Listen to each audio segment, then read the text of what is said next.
Welcome to the Business Brains and the Bottom Line podcast. My name is Paul Delegro, your host, and my guest today is Katie Nelson. She is the founder and CEO of Sales UpRising. Welcome to the show, Katie. Thanks, Paul. Appreciate it. Well, I got to admit, I've been in sales for like 40 years, long time, and so I'm always excited to get people that are in sales on because, as you know, sales is not an exact science. There's some basic things we all have to do, but everyone has their own style, right? So I'll be very curious to learn a little bit more about Sales UpRising and what your strategies are to get people to meet their goals. So first off, how long you been? Tell me a little bit about yourself. How long have you been in the sales arena, and how did you start Sales UpRising after that?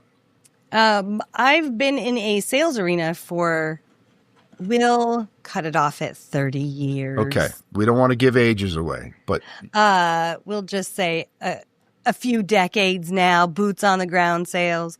The majority of that time has been in service-based sales, although I did have like a 3-year stint as a commission-only office supply salesperson.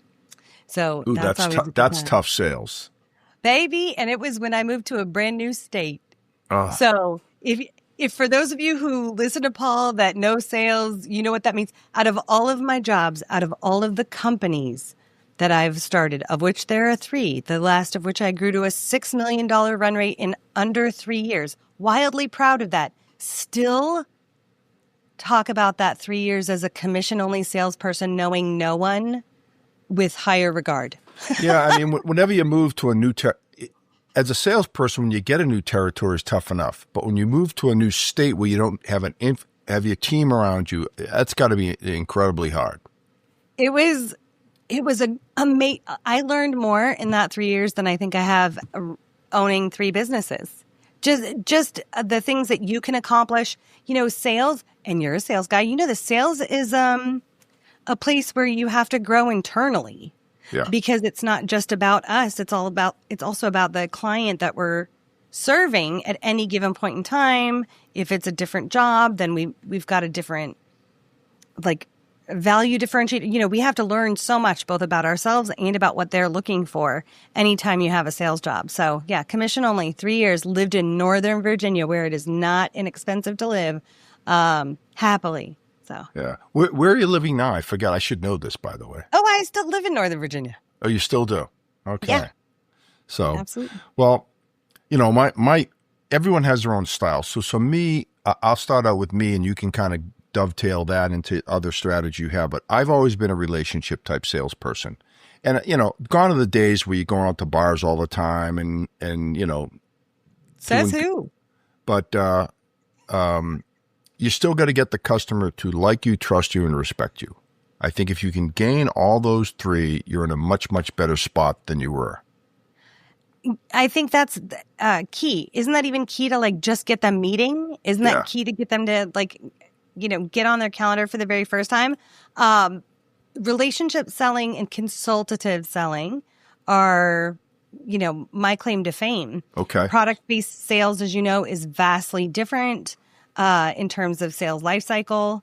And so that you and I sadly, we're on the same page there. Although not sadly, if you do sales right, you have the world is your oyster, right? You figure out your own winning formula. If you can stay in the same industry, if you stay in the same space, you can hone that and get better at that year over year over year. And it's a wonderful feeling. Yeah. A lot of personal satisfaction in sales, right? Because you kind of, I wouldn't say you control your own destiny. I think that's changing a little bit with, I know I'm in technology sales, so I know that a lot of technology companies really put the screws to their salespeople with all the micromanagement. I think that's taken the fun out of sales. Yeah, it's probably why I stay away from corporate. Yeah. Right. I work with privately held companies. Yeah. you really don't want to give your top producers too much of a hard time. Right now, so one of the companies I've owned, being in sales for 30 years, I've started 3 companies, 2 of which were in the professional services and staffing space, 2 government contractors and the government. So if you want to talk about consultative relationship-based sales, we can go super deep into it. And now I own my own business coaching firm for the past 9 years. Right now, in terms of staffing, it's a buyer's market. People who have open jobs aren't in a rush there doesn't seem to be a whole lot of urgency to fill the position. And that makes it a little bit more difficult for salespeople, with the caveat that sales is always kind of insulated because there isn't a single company on earth that doesn't need it. Yeah. So I don't care. I don't care who you are, whatever company you have. Everyone's selling something. yes, I mean, it's business, right? Yeah. That's the predicate of business. Business isn't the administration of business. Business starts with the dollar being passed back and forth, right? So, salespeople, if they have too much micromanagement, do have the ability to take their game elsewhere, should they so choose to. Yeah, and sadly, I see that a lot. And again, I'm in technology sales, and I just You're see in tech people, sales. A year here, 2 years here, 3 years here, and guy will blow out his number, and next thing you know, he gets a quota double to triple what he had last year, and they take accounts away from him. So he's like, well, I can't make any money here. I'm going to have to go. Of course. And that's how the company, unfortunately, that's like a tool of the trade now. You see it also in government contracting sales, right? You'll have an 18-month stint and then companies will flip over. And that's how they stay profitable, with no consideration to the culture that they're creating. Right. Yeah, they get, companies out there get reputations that they just churn and burn their salespeople, squeeze every last drop out of them, get them out, bring someone else new in, squeeze a few new accounts out of them, and move on. Sure. Terrible. And I think that it's horrible. Yeah. And it's not particularly, I mean, at the end of the day, these companies would say they're highly profitable. But if you actually think about the training that you have to put new employees through, not all salespeople come to the table with the same skill set. Right. How many tenured salespeople do you know that you would say have some baggage, right? They either come with their own ego about a thing, they come with their own challenges. And these companies that put themselves in a place where they're just churning and burning are going to get more of those than anybody else that they have to let go of sooner. I mean, it's a horrible customer service model. I mean, my clients like me. Every client I know likes their good salespeople. Yeah.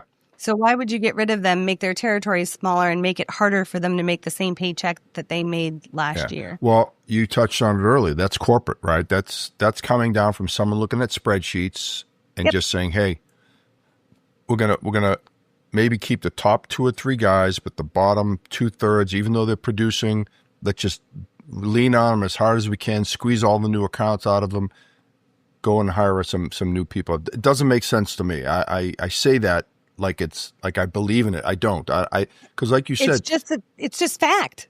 Yeah. The cost of getting a new employee in, just from a ramp time, education, getting to, out in the field, I don't know how they do it. It doesn't make sense to me. When you're, I've always, for years, I've talked about this, Paul. So if you choose to do it, it's okay. Or if any one of your awesome salespeople listening to this choose to write this paper, it's okay. But, white papers used to be a really big piece of education. I don't know if people still read white papers. I probably haven't read one in a couple of years, but I've always threatened to write a white paper called Sales, the Madonna Whore Complex of Business. Nice. I like. Right? It's a catchy name. I love it. Well, it's also just true. You're either the number one person, but you're the number one person until literally 24 hours later when they're like, "So what have you done for me lately?" Yeah, until you're not. Oh, right. Go back out on this street. Unbelievable. And it's like you got dumb overnight. You crushed it. Oh, and all of a sudden you're having a little slow quarter, a slow half. It must have been luck. Yeah. Paul, what are you doing? Katie, what are you doing? What are you sleeping over there? What's going on?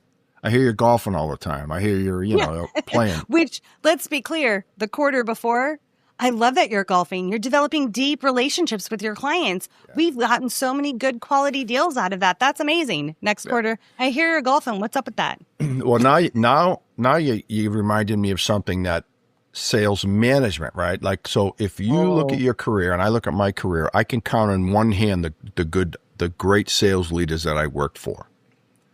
And if I look at the good ones versus the bad ones, the good ones are steady Eddie. They're like, Paul, you're doing everything you're supposed to be doing. Keep up the good work. I know you're having a little rough quarter, or Katie having a rough quarter, but you're doing all the right things. Keep going. Versus, I'm going to fire your sorry ass if you don't, which threatening doesn't work, right? So it's just... well, it's certainly not a motivator for me. Yeah. I've always been more motivated by, say, $1 than by getting my ass handed to me, right? Well, so let's get into some sales techniques and strategies. I mean, obviously you're a sales consultant, right? You're a sales coach or so what do you think is the best way to sell? I'll just throw it out there in general. I mean, we kind of touched on a few things, but when you meet with your clients, what are some of the tenets that you try to adhere to? So if we keep it down to like brass tacks, the simplest things you can do, you were born with 2 ears, 1 mouth. Yep. Take a hint. So it's going to involve a lot more listening than it is talking. You want to know about them. As a salesperson, I work with business owners who may or may not have ever sold ever in their careers. And so what they think of sales versus what we know to be true in sales is fascinating to me, the science of it. Because what they think they need to do is tell me all about how they're going to get me the results and how it's going to work and how much it costs. It's all about the how.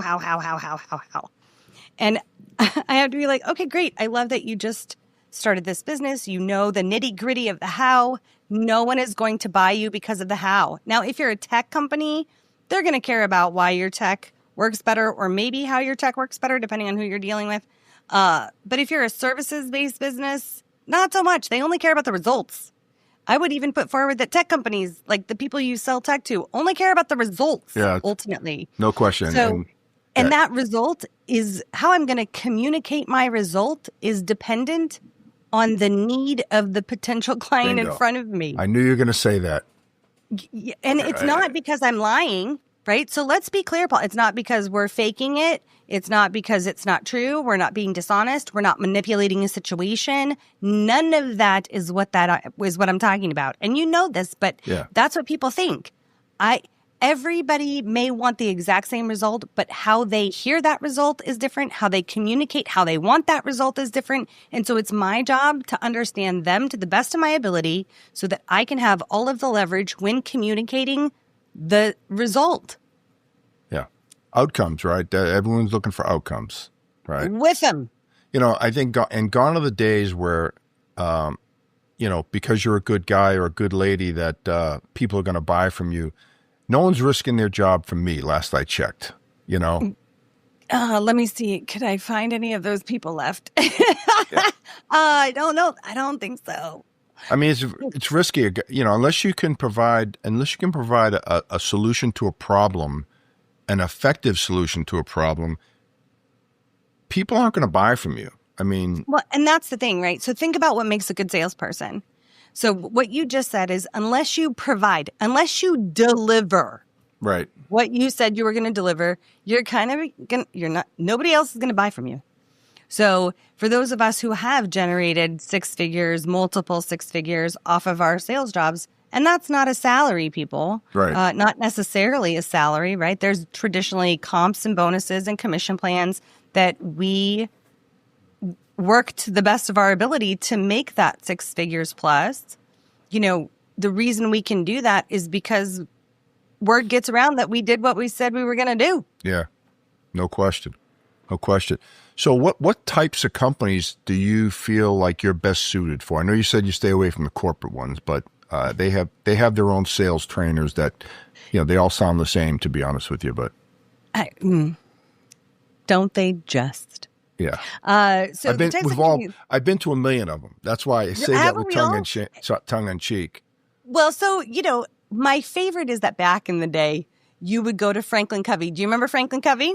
I don't. So It's a time management system. It's not a sales system, although time management is a piece of a salesperson's world, just like any other employee. Yep. But you would go to Franklin Covey to learn how to block your time, how to effectively create spaces in your day for outreach, follow-up, Yep. presentation meetings, all those things. When I say I don't do corporate, I'm a business coach of small businesses. So if you're looking to get to your first, second, or third 7 figures, that's who I am. Yeah. I've worked in corporate before. It's just not my bag. I'm unneeded. I'm not interested in being a cog. I'm interested in making a difference. I was going to say, you want to make a big difference in a smaller environment, and it's great to see. I'm 5 foot tall. It's appropriate for me. I do it great. So, Well, you appear taller to me because of your stature. Thank you. It's probably because I'm just so very confident in what I do. Confidence equals inches. That's right. So, without naming names, obviously, what types of companies do you like to work with? There's obviously a million different sales organizations out there. Sure. What do you think? So, if you're a marketing firm, if you are a law firm, right? So, think about the places where sales are taken for granted. Have you ever seen a sales or BD person in a law firm? No. Why? Because they're called lawyers. Were lawyers ever told that they needed to sell anything? Nope. They were told, go get a job at a law firm. And on day 1, their letter said, by the way, go bring in some business. Yeah, you got to bring in. Yeah. Being a lawyer is not that easy when you start out. Because, absolutely not. It's the same with being a dentist or a doctor. Yeah. It's assumed that they make huge money the day after they get out of school. Untrue. That if they own their own practice, like that, I guess, I don't know, insurance is giving them a list of prospects. Pretty sure that's not how it works. Have you ever actually been called on the phone by a doctor to be like, hey, I just moved into your neighborhood. I'd love to see if all your joints are in order. No. Right? Yeah. So and the other reason that I work with business owners that are of a certain age. If you're 35, if you're 45, if you're 55, you come to potentially your first sales job, which is your company, with a ton of experience. Yeah. You are already a fully formed human. And even though learning is imperative and continual learning is imperative for all of us, my absolute passion is to show how you, as a person who has never had a sales goal, a revenue goal, or any of that, can hit that goal just by being who you are with the easiest steps possible. Nice. So obviously we don't want to share too many of your secrets because people have to pay for that. But if you could give us a couple of pearls, I would greatly appreciate it. So you meet with someone for the first time, they have a sales organization, or they have an organization that is selling something. What are the first few things you do? Like, you look at them, you got to analyze their environment, see what their strengths and weaknesses are, I guess. But what do you do? I mean, I wouldn't even know where to start, I guess. Well, so the thing is that I don't really have to identify that. My clients are very aware that they don't know how to sell. So they will give me a long list of where they think that they can't do anything. And then if they don't, or if they're not willing to say that, what ends up happening is I'll say, so great. So how have your last 5 sales calls gone this week? Oh, well, I haven't had 5 sales calls this week. So you'll start to recognize that, one, there's just not enough output. So we fix that immediately. You can't fix a something if you don't have the data to show you where you need to fix it. And I let them know that the sale doesn't happen when you ask for the business, which is, it seems super antithetical to them. They're like, what do you mean? I can't get the dollars until I ask for it. And I have to ask for it because I teach them that too. And I'm like, you're right, you do. But the yes or no has been decided way before then. 100%. I'm glad you said that because I tell people sales is a process. Like, I would say I'm probably 95% accurate when during the process as it's going along, you're pretty confident you get the order because you're getting all the buy-ins, all the trial closes, right? So when it comes to the end, it's almost a foregone conclusion that you're going to get the order. Of course. You know that because you've done this for years. How long have you been in technology sales? Technology sales probably 20, but sales in general 40. I'm giving my age away there, Katie. You're making me look old. I told you we were going to stop it at 30. I didn't actually tell you how many. Okay. So, that's what we need them for. If you're new in sales, that's the information. They're never going to get to be us. Think about the great salespeople you know. I wasn't this great when I was 5 years in. I wasn't this great when I was five years ago. Yeah. For this, right? So I have a career change or a sell change approximately every decade, every 15 years. So I've had multiple times where I've had to start over, learn the organization, learn the value propositions, value differentiators, learn the client base, learn the prospects, where are you going to find them, all of that good stuff. And it's always been the same, heavily based on humaning, which means getting away from, I love tech. Tech is amazing. ChatGPT has made my life super easy, not in a sales capacity. Right. In a marketing content creation capacity, absolutely. But ChatGPT doesn't sell my stuff. I know. Right? Bots don't buy. So I'm not looking, right. It's about the people. So I teach them to be authentically curious. If you are the expert about your thing, if you're a business owner and you're the expert about this thing, then I want you to kind of reverse engineer it. What do people need to know? Not about the how. What should they be asking you to know that you know your stuff? And what do you need to know from them about whether or not they even fit for what you offer? Yeah. What are the problems you solve for? Yeah. How many different ways can you describe those? Yeah. And you touch on something, talk about fit. Sometimes it's not a fit with a customer, right? And I think the customers will respect you more in the long run if you just say, you know something, this is just not a good fit. It's not something we do well, whatever the case may be. I can direct you to someone that can. That goes into your master's level classes of selling, right? So many people today in small business started a networking place. They started a connector place. And all of that is great. But where that really pays off for you is when you understand your sell and your prospect fit, right? So you said sometimes it's just not a fit for a customer. He means it's not a fit before this person ever gets to be a customer. Right. The prospect should never have been in your pipeline. They're not qualified. Yeah. So you put them through your qualifying, portion of your sales and it's not a good fit. Then you get bonuses by saying, but I know who is. Right. Every salesperson I know, all of us are connectors. All of us have somebody to introduce you to. We know all the people around town so that you can remember who I am, right? That's how that comes back around. Yeah. No, I think customers appreciate that honesty to say, hey, absolutely. Because I think, if you, I had an old sales manager years ago, and I'm talking 30, 40 years ago. It's always stuck with me. He said, Paul, if you take care of the customer's needs first, your needs will be taken care of in the end. And I really try to live by that you can't, and I see these conniving sales guys out there trying to squeeze every penny, and it's like you spend more time figuring out how you can squeeze money out of a customer versus doing the right thing.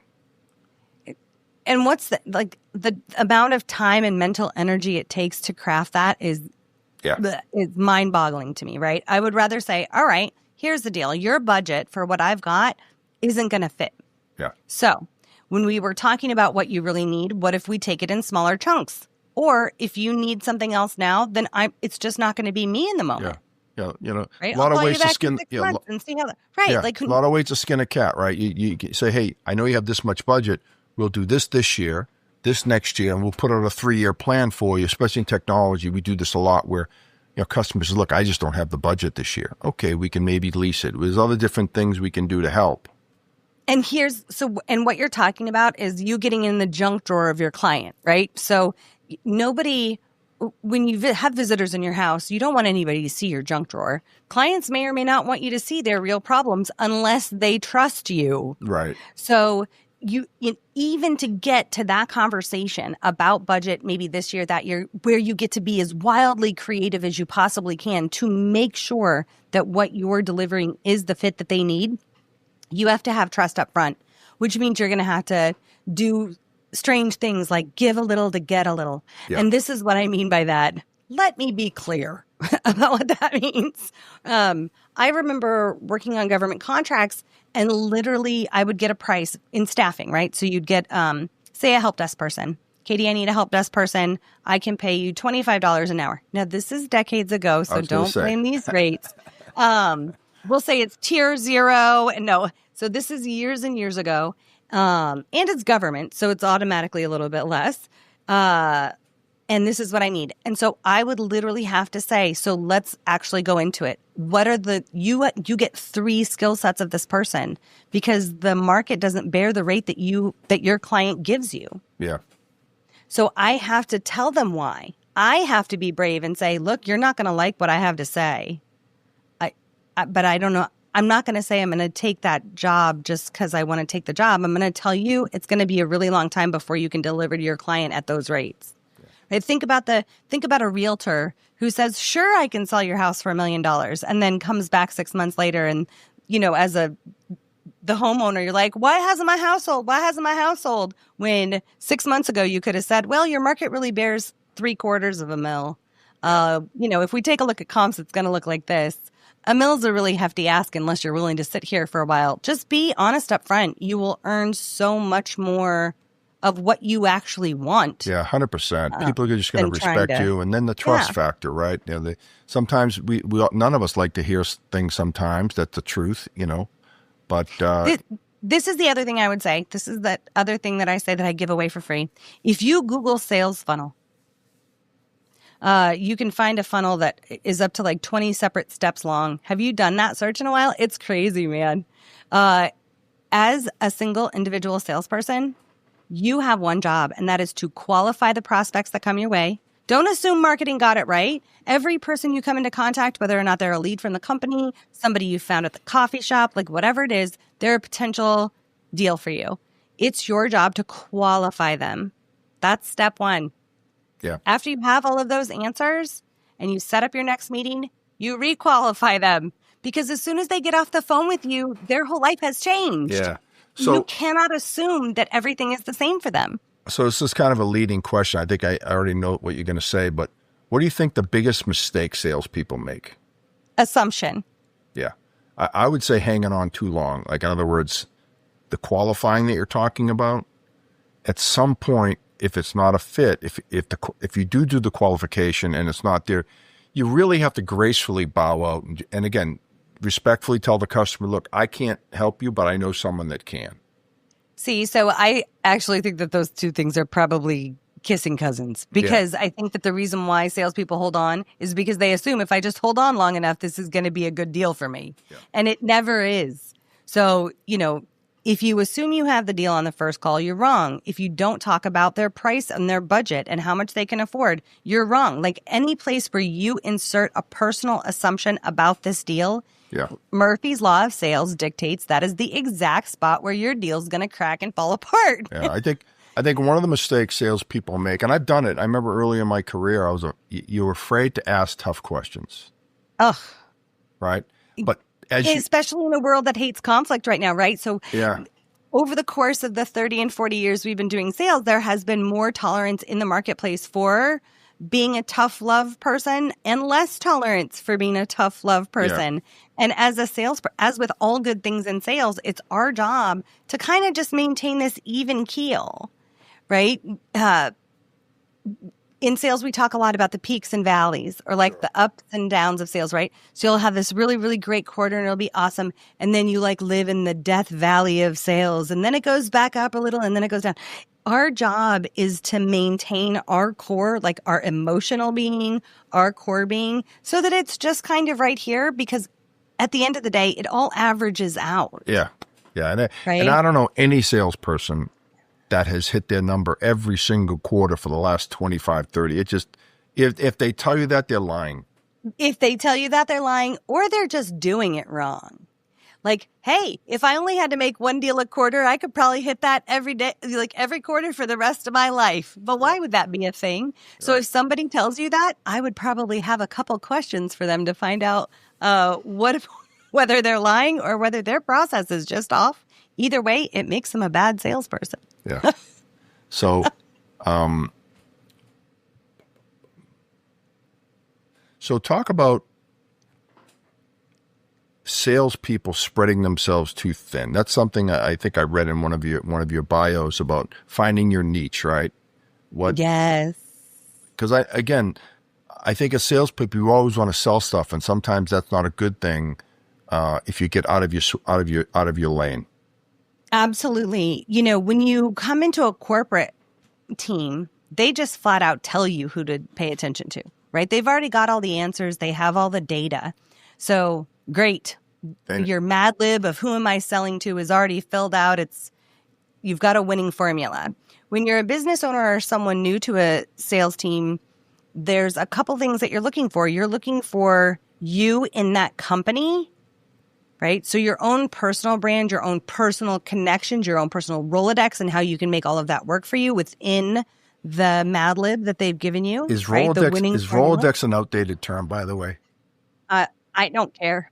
No, I'm joking with you If you don't too. know what it is, it's spelled ROLOD. I know you know what it is. Yeah. I'm talking to whoever's listening. ROLODEX. Look it up. It means your contact list. But I remember having the Rolodex, right? Like the circular thing with the little cards in it. Oh yeah, I mean, with the A through Z. Yeah, and like unbelievable. U was always tiny, and you'd like stick other things in U because nobody has a name that started with U. Absolutely. We also had another Rolodex where you could take those cards and like, these are the people you're calling on Monday. These are the people you're calling on Tuesday. Back in the days of all analog systems. And I'd like to point out all those systems still work. Yeah. I used to use Daytimer. That's what. So Daytimer was another yep. I love that. Daytimer. Yeah. I had the little monthly insert, right? And you'd carry things forward. I actually enjoyed it. Simple, clean. Yeah. Yes, it's at a glance, I think, is what if boots on the ground salespeople still use them, they might use at a glance, although there's so many planners now.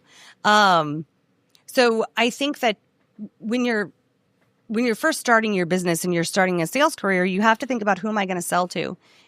Burnout is real because sales is especially until you get rolling, it's a high energy output. And I don't mean you have to be high energy all the time. You have to be, hey, the life of the party. I'm not talking about that. It's just a lot of work. Yes, 100%. To get to know the people, to keep track of the people, to find how you are going to remember people, because that looks different for everybody, right? I remember before the pandemic, if I met you somewhere and then I met you again later, I could tell you what you were wearing because that's what I used to write down on your business card. Really? And as long as absolutely. Wow. I met a woman who was wearing like the most beautiful polka dotted dress. And 4 years later, I said, I remember you. You and I met at the Mason Enterprise Center during this kind of talk, and you were wearing this absolutely gorgeous black and white polka dotted dress because it had made such an impression on me. Right. So as long as I write down what my impression is on the business card have a conversation. Yeah. But it took me years to develop that and pay attention to like, how do I remember people? We take it for granted, right? Oh, there's going to be a picture of them, so of course I'll remember them. Do you remember everybody you look at? I don't have that ability anymore. Maybe it's because I'm older now. So now I have to find other things. Now I have to game my own systems. But find who, when we're talking about niche, we're talking about who's the right buyer. And there's a couple of things that are, for old school salespeople, they're going to roll their eyes and be like, oh my gosh, I don't need to worry about this anymore because you already know who this is. But if you're somebody who's selling for the first time, niche is the like coat hanger that your sale hangs on. Yeah. It's who is going to spend the money, who has that problem. And you want to get granular. We're not looking for the biggest sea trawler or the biggest net in the ocean. You as an individual salesperson, imagine how much time it's going to take you to like pull out octopuses and rubber tires and trash and all the wrong kinds of fish before you get to your king crab. Yeah. You don't have that kind of time. So you want to get as granular as possible and go after it. And if you are of two minds, if you think that there's two niches, you don't have time to ride two horses with one ass. And that's a quote from Dr. Phil. And if you actually think about the visual of that, it's wildly painful. So stick and stay and make it pay in one lane. And if it doesn't, after 90 days, 120 days, then let it be. Learn your lessons from the data that you've collected and move on to your next. Yeah. Good advice. Well, I think we probably could have touched on about 50 other different subjects, marketing and, business development, all this other stuff. But I wanted to stick to the sales side today because it's something I'm familiar with and been doing it a long time, and always fascinated to get someone else's opinions. We speak a lot of the same language. I will say this, Katie. I think we have a lot of the same philosophies, So it's all about the people, Paul. Yeah. If you don't like people, don't be in sales. I know. Like the number one lesson I can give you, if you don't like people, sales isn't for you. And it's a great point, Katie, because I'll tell you, think about how many people we know that are in sales that have no personality. And I'm like, what are you doing in sales? I mean, if you have to have a personality to be in sales. You got to get people to like you and respond to you. So right? let's dig into that a little bit. All right. What Paul is saying that you may not have heard is you can absolutely have what you consider. So say Paul considers you to have a dud of a personality. You can still be the number one salesperson in your organization because you have figured out who buys from you. Right. It's not about Paul's opinion, right? Paul's not your buyer. So he can look at you across the room and be like, I don't understand how that person's doing so great. I mean, look at them. They don't laugh. Yeah. They don't do whatever. But it doesn't matter. You have figured out what it is about you that attracts the people who will hand you cash for the results that you deliver. Yep. That's all that matters. You just reminded me of one of those sales trainings, Katie, the 4 personality quadrant. Oh, yeah. That's kind of what you're talking about. People tend to buy from people that are just like them. Right? Absolutely. Or that are complementary, right? Yes. So you've got, but if you're above and they're below and they're below in the category, say that 5 times real fast, then it may not be such a good fit. Who is it? Bank code. Sherry Tree created an amazing bank code personality, and that's of the buyer. But it didn't necessarily, at least not when I saw it, dig into the personality of the person who's selling. At the end of the day, you need to be really self-aware of who you are and your strengths and weaknesses, like your own SWOT when you're in sales. So if you're not interested in being self-aware, don't be in sales. Yeah. I have to get better. I have to improve. My job says improve or I don't make money. Yeah. I put myself through that test. It's one of the reasons why elite athletes or athletes of any kind often go into sales. They're already used to continuing to push themselves, whether that's physically or mentally. That's why sales managers are always going to be like, so, hey, when you were in high school or when you were in college, were you in any sports? Right? Were you in any team sports? How'd you do? Yeah. I know a lot of managers, want to hire athletes because of their competitiveness. Because they know how to work in a team. They're competitive. Yep. A lot of parallels. I played tennis. It was a singles thing, but it's fine. You're still on a team, though. You are still on a team. You still want to bring them and win. Yeah.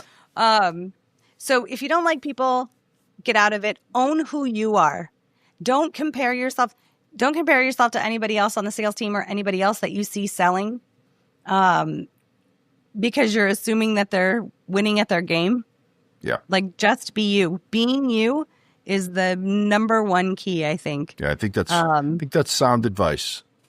To being, for life. Yes. But there are so many parallels for sales in life. I could write a whole book about it. I agree.